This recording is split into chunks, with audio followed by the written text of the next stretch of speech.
It was another day of back and forth tariffs in the trade war between Canada and the United States. President Donald Trump started by doubling the tariffs on steel and aluminum imports from Canada, which were originally set to come into effect today at 25%.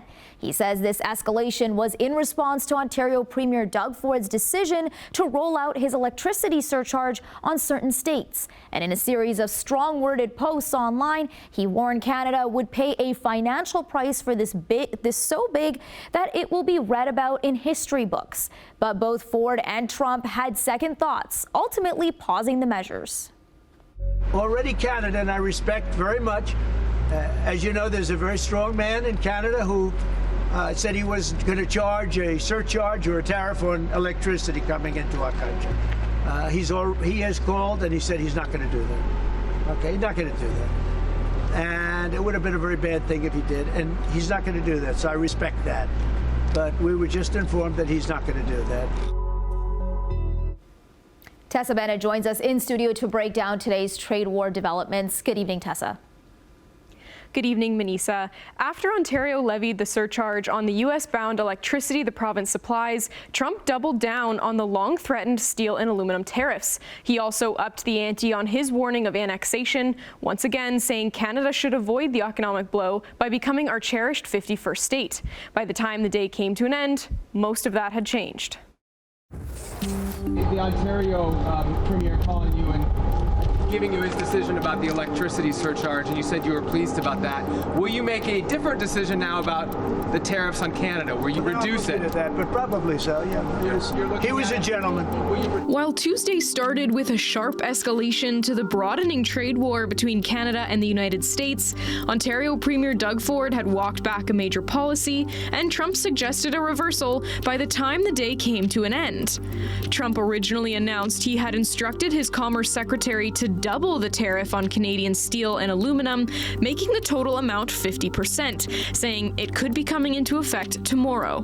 Our steel industry is highly dependent on the U.S. market. We sell a lot of steel to the U.S. They are our biggest buyer. And when the prices go up dramatically by another 25%, it becomes really difficult for steel factories to deal with that. The decision came just one day after Ontario Premier Doug Ford enacted one of the province's countermeasures to the blanket tariffs Trump imposed on Canada last week. I can't stand tariffs. Let's work things out. Let's sit down. Let's make both countries prosperous and the greatest two countries in the world. And that's what we need to do. The president exploded on his social media channel Truth Social Tuesday morning, condemning the surcharge on electricity and promising a damaging response. In the first of what would become a series of posts, Trump said he would be declaring a national emergency on electricity in the area impacted by Ford's taxes, and referred to Canada as one of the highest tariffing nations in the world. Statistics from Our World in Data, a nonprofit research organization, shows this is untrue.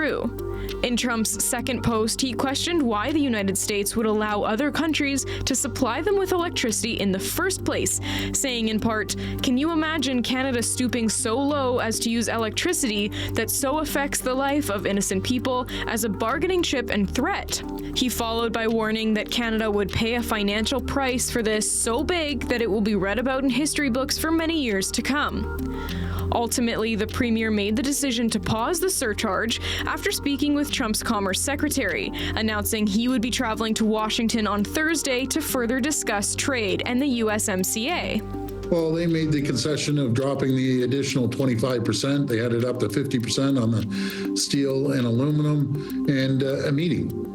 We need to sit down at the table. We need to move forward this USMCA deal as soon as possible. I think if you compare Canada with the U.S., we're much more vulnerable than the U.S. because we're a much smaller economy. We're highly dependent on exports and trade. I think the Americans will also face the pressure, especially inflationary pressures, and we're already seeing inflation is picking up in the U.S. Canada's steel and aluminum exports were not the only item on Trump's agenda, however. The president cautioned that should should Canada keep their countermeasures in place, he would substantially increase the tariffs on autos coming April 2nd, saying it would, quote, permanently shut down the automobile manufacturing business in Canada. Trump's erratic approach to trade policy has sent the U.S. stock market into a tailspin, seeing the S&P 500, which tracks the 500 largest publicly traded U.S.-based companies, down 8% over the last month. And the broader American economy is bracing for impact as well, with the president refusing to rule out a potential recession in an interview with Fox News over the weekend. The White House confirmed late in the day Trump would drop the added 25% tax on steel and aluminum imports, with the original 25% tariff still going into place tomorrow.